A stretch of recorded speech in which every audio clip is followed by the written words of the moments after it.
இங்க சரவணனும் அரசி பண்ண விஷயத்த பத்தி இங்க வீட்ல இருக்க எல்லார்கிட்டயுமே போட்டு உடைச்சிடுறாரு. ஆனா இதை கேட்ட உடனே இந்த பக்கம் வீட்ல இருக்க எல்லாருமே அப்படியே ஸ்டன் ஆகி போய் நின்றுறாங்க.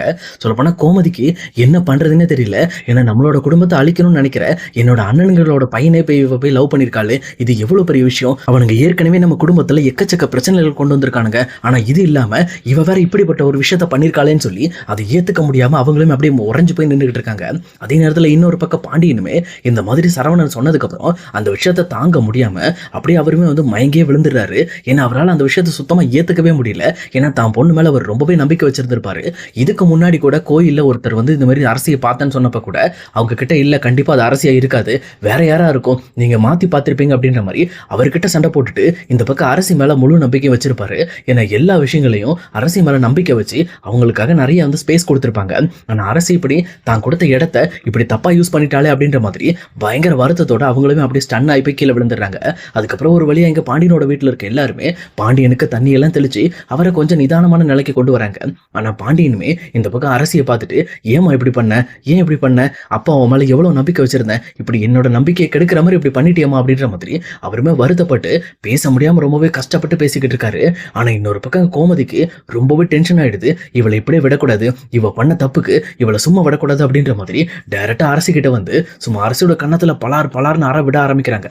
ஆனா இதை பார்த்துட்டு இருக்கிற வீட்டில் இருக்க எல்லாருமே இங்க கோமதியை நிறுத்த ட்ரை பண்றாங்க.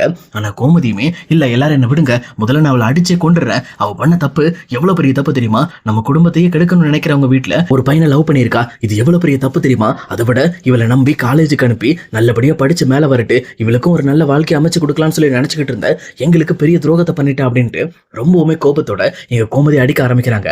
ஆனா கோமதி ஒரு வழியா எங்க வீட்டுல இருக்க எல்லாருமே பிடிச்சிடுறாங்க. பிடிச்சது மட்டும் இல்லாம மீனாவுமே அதான் எங்க பாருங்க, நீங்க அவசரப்பட்டு கோவப்படாதீங்க, அவ பண்ண தப்பு தான், பட் இருக்கட்டு, அதுக்காக நீங்க இப்ப அவளை அடிச்சு என்ன நடக்க போகுது, முதல்ல இந்த விஷயத்துக்கான சொல்யூஷனை பத்தி யோசிப்போம் அப்படின்ற மாதிரி மீனாவும் கோமதிட்ட சொல்றாங்க. ஆனா கோமதியால அந்த விஷயத்தை ஏத்துக்க முடியாம அவங்களுமே கீழே உட்காந்து அழ ஆரம்பிக்கிறாங்க. ஆனா அரசியுமே என்ன மன்னிச்சிருமா, நான் இப்படி தெரியாம பண்ணிட்டேன், என்ன மன்னிச்சிரு அப்படின்ற மாதிரி அவங்களுமே இங்க கோமதி கிட்டையும் பாண்டியன் கிட்டையும் விழுந்து விழுந்து மன்னிப்பு கேட்டுட்டு இருக்காங்க.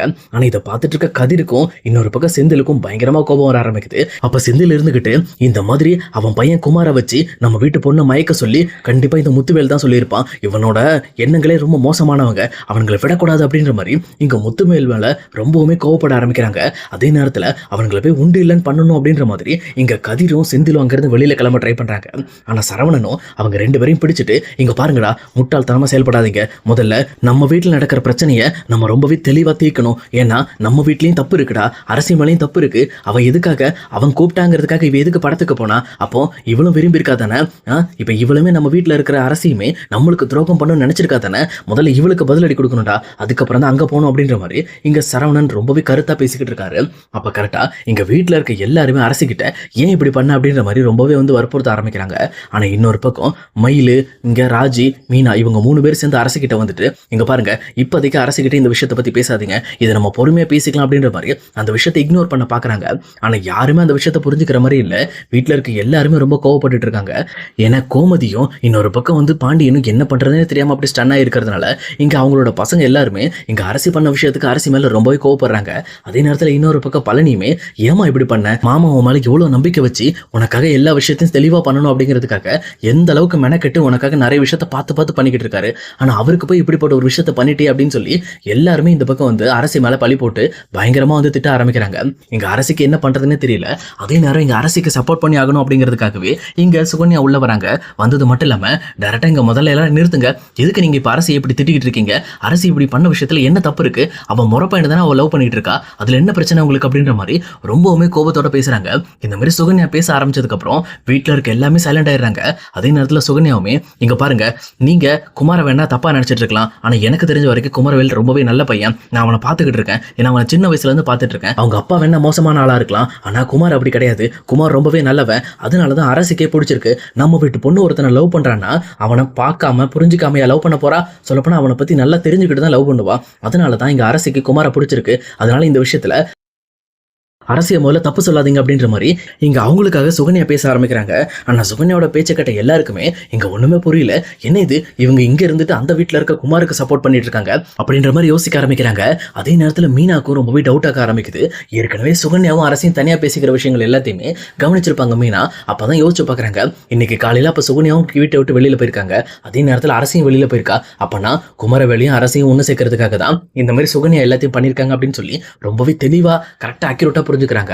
அதே நேரம் இன்னொரு பக்கம் இதை பார்த்துட்டு இருக்க பழனியுமே எங்க சுகன்யாவை பார்த்து, சுகன்யா முதல்ல எங்க வீட்டு ஆளுங்களை பத்தி உனக்கு தெரியாது, குமாரை பத்தி உனக்கு என்ன தெரியும், இப்ப வந்து ஆள் நீ, நான் அந்த வீட்டுல ரொம்ப நாள் இருந்திருக்கேன், குமாரை பத்தி உனக்கு இன்னும் முழுசா தெரியாது, அவன் ரொம்ப மோசமானவன், வெளியில பார்க்க ரொம்ப சாஃப்டா தான் தெரிவான், ஆனா உள்ளுக்குள்ள ஒரு முரடன் அப்படின்ற மாதிரி இந்த பக்கம் பழனி குமாரை பத்தி ரொம்பவே தெளிவா பேசுறாரு.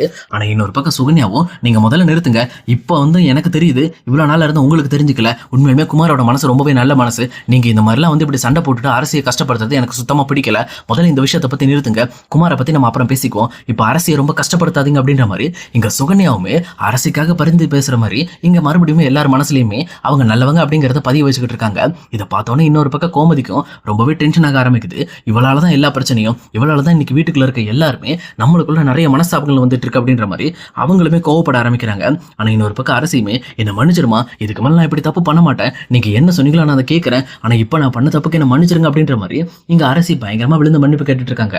ஆனா சுகன்யாக்கு இன்னும் கொஞ்சம் கஷ்டமா இருக்கு. என்னடா இவ மறுபடியும் குமார் தான் வேணும்னு சொல்லுவான்னு பார்த்தா இவங்க வீட்டுல இருக்கிறவங்க என்ன சொன்னாங்களோ அதை கேட்கறதுக்கு தயாராயிட்டாலே அப்படின்ற மாதிரி கொஞ்சம் கடுப்பாக ஆரம்பிக்கிறாங்க.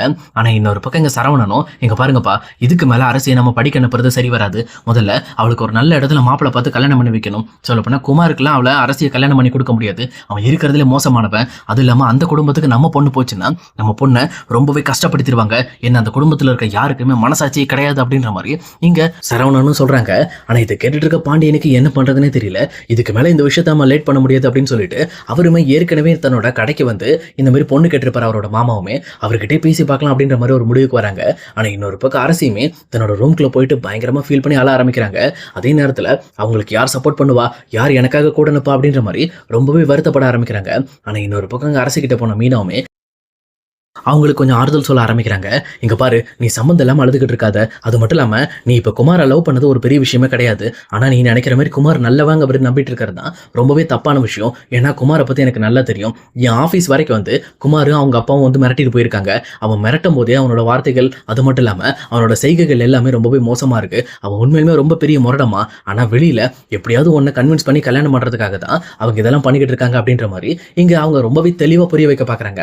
ஆனா அரசியுமே இன்னொரு பக்கம் இங்க மீனா கிட்ட, அவன் எதுக்கு நீ என்ன கன்வின்ஸ் பண்ணணும், அவன் எதுக்கு என்ன கல்யாணம் பண்றதுக்காக இதெல்லாம் பண்ணிக்கிட்டு இருக்கான்னு நினைக்கிறீங்க, அவனை பார்த்தா உங்களுக்கு நடிக்கிற மாதிரி தெரியுதா அப்படின்ற மாதிரி கேட்கறாங்க. ஆனா இன்னொரு பக்கம் மீனாவுமே, எங்க பாரு, கண்டிப்பா உங்க வீட்டு மேல அந்த வீட்டுல இருக்க ஆளுங்களுக்கு ரொம்பவே கோபம் இருக்கு, அது இல்லாம உங்களை பழி வாங்குறதுக்காக அவங்க துடிச்சுக்கிட்டு இருக்காங்க. இப்போ அதுக்கு ஒரு துருப்பி சீட்டை தான் உன்னை பயன்படுத்த பாக்குறாங்க. உன்னை எப்படியாவது குமார் கல்யாணம் பண்ணி அந்த வீட்டுக்கு கொண்டு போயிட்டானா இந்த வீட்டுக்காரங்க கஷ்டப்படுற மாதிரியே இவங்க முன்னாடி வச்சு உன்னை டார்ச்சர் பண்ணுவாங்க. அது மட்டும் இல்லாம அதை நீ ஏத்துக்க முடியாம கஷ்டப்படுறத பார்த்து உங்க அம்மாவும் அப்பாவும் ரொம்பவே துடிச்சு போயிடுவாங்க. இந்த மாதிரியான சூழ்நிலைகளை அவங்க கவனிக்கிறதுக்கும் அதை வந்து அனுபவிக்கிறதுக்கும் தான் அவங்க இதெல்லாம் பண்ணிக்கிட்டு இருக்காங்க. இது உனக்கு தெளிவா புரியல. இப்போ நீ சின்ன பொண்ணு அப்படிங்கிறதுனால உன்னால எதையுமே ரொம்ப தெளிவா பார்க்க முடியாது. ஆனா வெளியில இருந்து பார்க்குற எங்களுக்கு தான் தெரியும் இதுல எவ்வளவு பிரச்சனை இருக்கு, இவங்க பண்ற விஷயங்கள் எல்லாமே நாடகம் அப்படிங்கிறத எங்களால தெளிவா புரிஞ்சுக்க முடியும் அப்படின்ட்டு எங்க மீனாவுமே அரசிக்கு ரொம்பவே அக்யூரேட்டா புரிய வைக்கிறாங்க. ஆனா இன்னுமே அரசியோட மனசுல குமாரை பத்தி தான் நினைச்சுக்கிட்டு இருக்காங்க. இப்ப நம்ம அண்ணனுங்க ஏதோ குமாரை போய் பண்ணிடுவாங்களோ, ஒருவேளை மறுபடியுமே குமார் கூட நம்மளால சேர முடியாதோ அப்படின்ற மாதிரி இவங்களுமே ரொம்பவே கேள்த்தனமா யோசிச்சுக்கிட்டு இருக்காங்க. ஆனா குமாரோட உண்மையான குணம் தெரியாம இருந்துட்டு இருக்க அரசிக்குமே குமார் கிட்ட சிக்குனாதான் ஒரு நல்ல பாடம் கிடைக்கும்.